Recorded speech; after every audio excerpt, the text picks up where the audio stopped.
Lanuli says if you get a new PC, you can use one for capturing and one for gaming. Possibly right. You're possibly right, yeah. Possibly right? To something that's literally entirely correct. We're off to a great start! This is an excerpt from a recent DSP stream that somebody sent to me. This guy's never been the cheesiest block in the fridge, so it really doesn't surprise me that he went on another anti-PC gaming rant here. If you're not familiar with all the DSP lore, I invite you to watch this video, because apparently there's enough lore with this guy to constitute a 70-minute iceberg. But my video is just a response to this rant he had on stream. So let's do that now. 1, 2, 3, go. If this computer just keeps working, right? Then I don't know which would be which, you know. But again, here's the other thing about it, all right? And I want to emphasize something, okay? I'm a console gamer. I'm likely always going to be a console gamer. Nothing wrong with that, as long as you don't spread misinformation about the PC, because then you can't really be surprised when people make fun of you for it. Why? Here's why. It's very simple in a nutshell. Being a console gamer and being a content creator, every day I can say, hey guys, today we're playing One Piece Odyssey. And I can say, I know we're starting at this time, and here we go. How is... what? And we boot it up, and we play, and we're done. Right? PC gamers have so much problems. I can tell you, because I've been watching, I told you, in the last, year, content creators and streamers who are PC gamers. And every time that they go to do something, something fucks up. Because the experience of streamers is indicative of the entirety of PC gaming. Yeah, that sounds right to me. I'm assuming your argument here, poorly explained as it may be, is that PC gaming is unpredictable and unreliable while console gaming works flawlessly. Aside from the fact that there are a million examples of that not being the case, I will concede the point that PCs tend to have more frequent technical issues than console games. But game-breaking issues? Stuff that takes more than 2 minutes to iron out? Also, regarding console games with technical issues, how long did it take for those to get fixed? Assuming they got fixed at all. Also, if you're a streamer and you scheduled a stream for a certain time, maybe make sure your stuff is set up before that time? Or is that too close to putting actual effort into things? I just don't really see the issue here when 99% of top streamers play on PC instead of consoles. You realize you're in the minority here. Oh, I'm going to play the game. Oops, the game crashed. Oops, it's capturing. Ooh, my frame rate dipped. Ooh, why is the VSync fucked up? Oops, there's too much lighting. There's not enough lighting. There's motion blur. The motion blur's fucking everything up. More than half of those things are just settings. In the settings menu that you can fix in 2 seconds. The quality is going down. Why is my audio desynced? Why is this Most all of these are basic streamer troubleshooting things. How have you been streaming for as long as you have without taking notes? Every fucking person has a problem. Every time. I'm a person, and I don't consider those to be real problems. Yeah, they're inconvenient, but they also take 5 seconds in a Google search to fix most of the time. Again, how have you been a streamer for this long and you don't know this? And I gotta sit there, I'm like, why the fuck do you play on PC? Why do you want to cause yourself more problems? Why do you want to make the equation tons more complicated? Maybe because the issues that you see with the top platform aren't actually that bad. And if those minor issues are the price you pay for all the benefits, it's absolutely a worthy trade. Cheaper games, more games, better performance, less corporate influence, total backwards compatibility, modding, the indie marketplace, the exclusive games, this isn't an argument you want to make. There's been a whole legion of 10 to 12-year-olds getting gaming PCs over the last few years because of Fortnite and Minecraft. If they can figure it out, so can you. You can literally buy the game on a PS5 or an Xbox Series X and turn the fucker on, and it runs beautifully. There's no problem. Yeah, kind of bad timing to make this argument. Or do I really have to read off all the recent AAA console releases that have had absolute garbage performance? And it's consistent, and it's just, and I know some people say, oh, but the PC Master Race has the best the best thing. You don't understand, Phil, because you're not getting the umpteenth percentile of experience out of gaming. You're really missing out. How can you actually review a game without the optimal gaming experience? Yeah, if your standards are still that of 2006, I can see how modern consoles would really look super awesome to you. But also, the questions you're trying to portray as dumb and ridiculous are actually completely normal.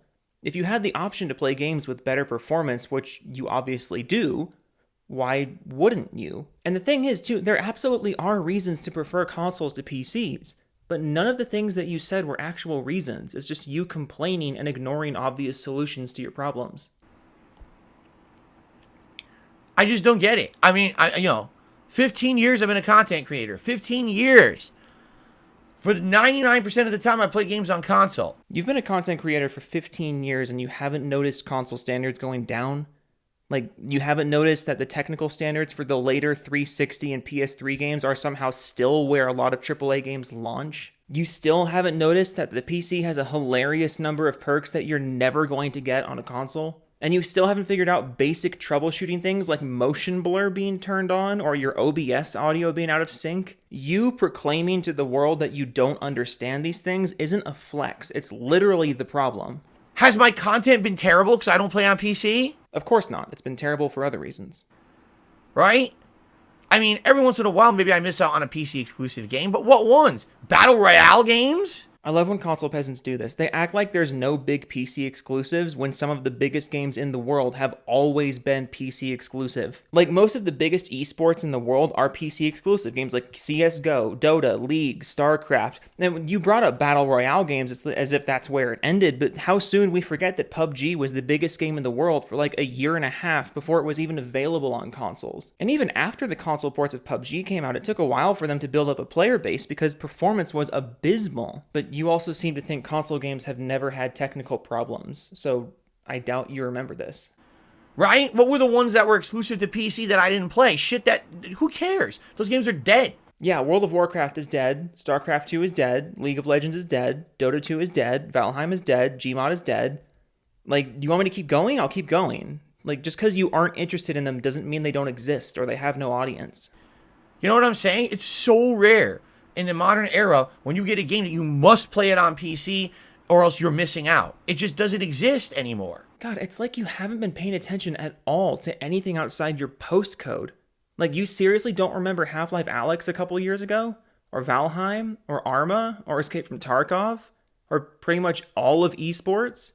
Or anything Blizzard makes minus Overwatch? Like, fuck, man.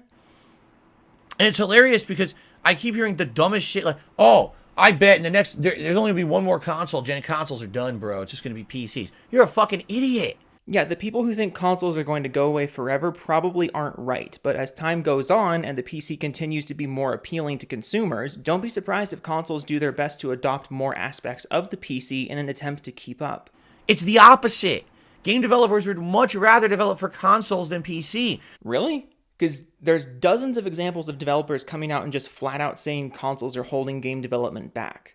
So it's actually the opposite of what you just said. Because most of the time your game will work on the fucking console. PC is like this fucking giant puzzle, this Jenga puzzle of moving parts and shit. And you don't know if someone has this processor or this fucking cooling fan or this RAM or this fucking graphics card. And you don't know how your game's going to perform in the umpteenth combination of factors that can happen in a PC. Quick question. What machine are video games made on? And you think you made a great game and the gamer boots it up and their PC fucking explodes in their face. Because that's a thing that happens constantly. Yes. PCs are just exploding left and right. Again, this idea that there's an epidemic of PC games that are so poorly optimized they're just bricking systems, it's just not true. And the ultimate irony is that if you want to talk about games bricking people's hardware, I can name multiple console examples just off the top of my head.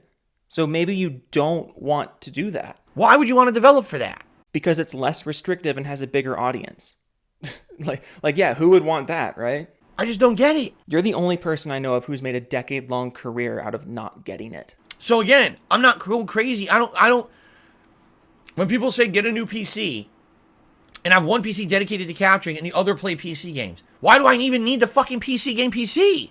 Why do I need that? You need a PC for capturing and playing games, but you don't know what you need a PC for. Cool. What am I going to get out of it? Really? Like, I don't get, like, what games am I going to play? Literally anything you want, for the most part. Like, oh, what games am I gonna play? Dude, like, literally all of them. Callisto Protocol played way better on console than PC. For like 48 hours. Right?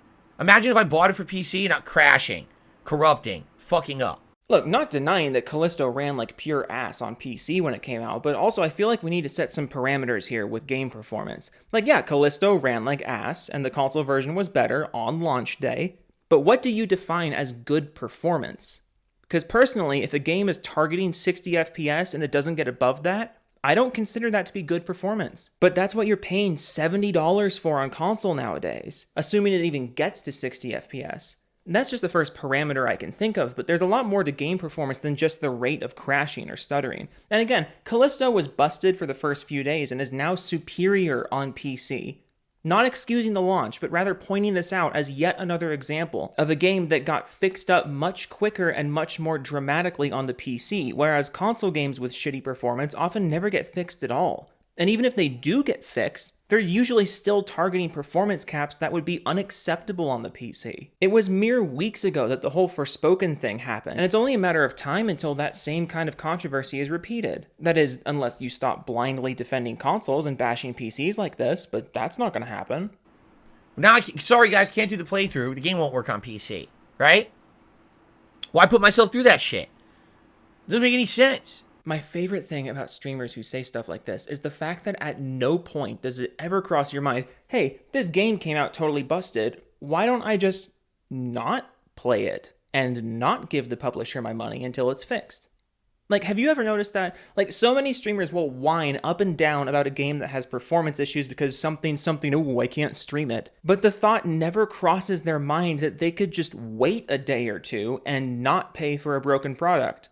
You know, like, actually put your money where your mouth is and, like, actually follow through with your criticisms and your whining. You're a variety streamer. You literally can stream whatever you want. So excuse me for not feeling any sympathy for you when you refuse to fix your own problems while the rest of the gaming world has already figured this out. Don't pay for a broken product. Problem solved. Fucking play on what's consistent. If you're a content creator who's serious about putting out consistently good content for your audience and being there every day to put out that content. Not, I care that when I tell you guys I'm going to be here to play this game today, I play the game. So adjust your schedule. Also, Callisto Protocol sucked ass regardless of platform, so I really don't know what you're complaining about at this point. Like, oh no, in this hypothetical situation, you weren't able to slog through a boring-ass piece of shit game that your audience would have just adored? ? And again, convenient of you not to mention all the shitty console games that have come out and could have completely flipped this argument around. You see? You gotta play what's consistent. So why would I go crazy dropping money on a top-of-the-line gaming PC? Why would I spend my income on something to improve my business? Although, on the other hand, I kind of get where he's coming from, considering who we're talking about.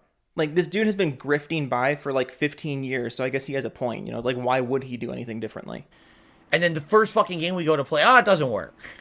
Right? The thing is, too, I used to stream pretty regularly, and sometimes updates wouldn't work, sometimes servers would go down, sometimes I just wouldn't be in the mood to play the game that I was planning on playing. And you know what I did in those situations? I played something else.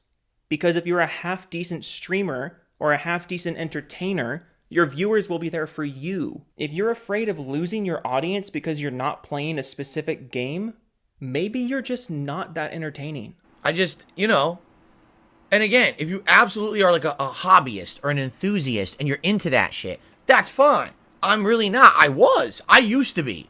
I told you guys, in the late 2000s and the late 90s and the whole first half of the 2000s, I was a PC enthusiast. How do you mix those two up? Like, yeah, my bad, I just confused two whole fucking centuries.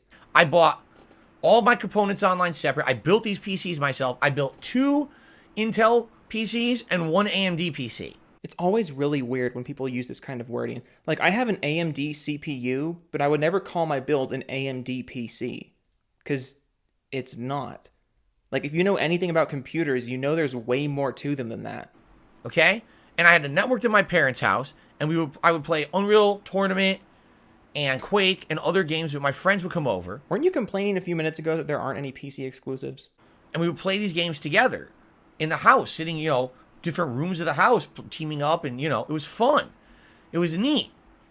And then I went to a Street Fighter tournament, and I came back, and my parents said, so we got bad news. Yes, Darkside Phil, my favorite pro Street Fighter player. I said, what's the bad news? They said there was a lightning storm when you were gone, and lightning hit the telephone pole right out there at the corner and fried everyone's stuff. I said, what? Because that's totally something that affects modern-day PC gaming and only modern-day PC gaming. They said, yeah, the power went out for about a day, and when it came back on, a lot of people's stuff were broken. Our printer's broken. That's right, folks. When you clicked on this Joe from Seattle video, what you were actually getting was a history lesson on the invention of surge protectors. Use code Joe at checkout. So I went and looked. Both of my fucking PCs were fried. Both. And they were plugged into surge protectors too. Didn't matter. Yes, while surge protectors are pretty good for stopping this from happening, they're not a 100% guarantee. So even if you have surge protectors, you should probably still unplug important electronics if you're expecting a lightning strike. So basically, this entire thing was preventable, is what I'm saying. And in case my previous sarcasm wasn't clear, this exact scenario would have fried a console as well, so I really don't know what your point is. And after that, I said, you know what? Fuck that. And by the way, my consoles were fine. Just the PCs. Only the PCs fried, not the consoles. Yes, lightning strikes are kind of random like that, and power surges, they're kind of random. If lightning hits a telephone pole, it has a chance of going through outlets and shorting out whatever it's connected to. Not a 100% chance, hence the surge protectors, but still a chance. And just to prove my point, I literally just Googled lightning storm fried Xbox and got results of it happening. Like, immediately. Anything plugged into an outlet can be damaged by a power surge. The story you're telling is just a case of supremely bad luck. It has nothing to do with PCs or consoles specifically. Okay? So after that, I was like, well, and by the way, this is before I was a YouTuber. This is when I was working, like, part-time jobs. I was still going to college and stuff. I didn't have a lot of money. Yeah, it was back in your pro Street Fighter days. And I encourage you to look up DSP's old Street Fighter tournament VODs, because even to a Melee player like myself, they're fucking hilarious. He basically just lucked himself through brackets without any actual knowledge of what he was doing. So, just like his content career. So my hobby was ruined because I lost so much money. It was thousands of dollars lost. And I said, I don't want to do this anymore. Like, I fully enjoyed building PCs and being a PC enthusiast and a hobbyist and having this stuff in my house, because it was funny when everyone else was playing fucking Halo on Xbox, original Xbox, I was playing fucking Unreal and Quake and shit, and I'm like, wow, these guys don't know what they're missing. And you still don't. You really don't know what you're missing, and that's the issue. You go on and on about stuff that you have no idea about while completely oblivious to the fact that nobody takes you seriously. You're the YouTube equivalent of an on-demand car crash. Like, that's really the only reason you've found success here. And you know what the most tragic thing about DSP is? If he were to put in some actual effort and, like, pump out high-quality content, he would fucking explode overnight because of his built-in viewer base bumping up his numbers. Like, I'm serious. If he were to have a handsome Shrek moment, like in Shrek 2, and just all of a sudden start making quality videos and streams and act like the last decade or so didn't happen, he could genuinely be one of the biggest names on YouTube overnight. But that's just not going to happen, because that would require talent and thought and forward planning. Also, 1v1 me in Melee. You can stream it if you want. Like, just hit me up on Twitter. My DMs are open. Let's 1v1. Dummy. Okay, doodles.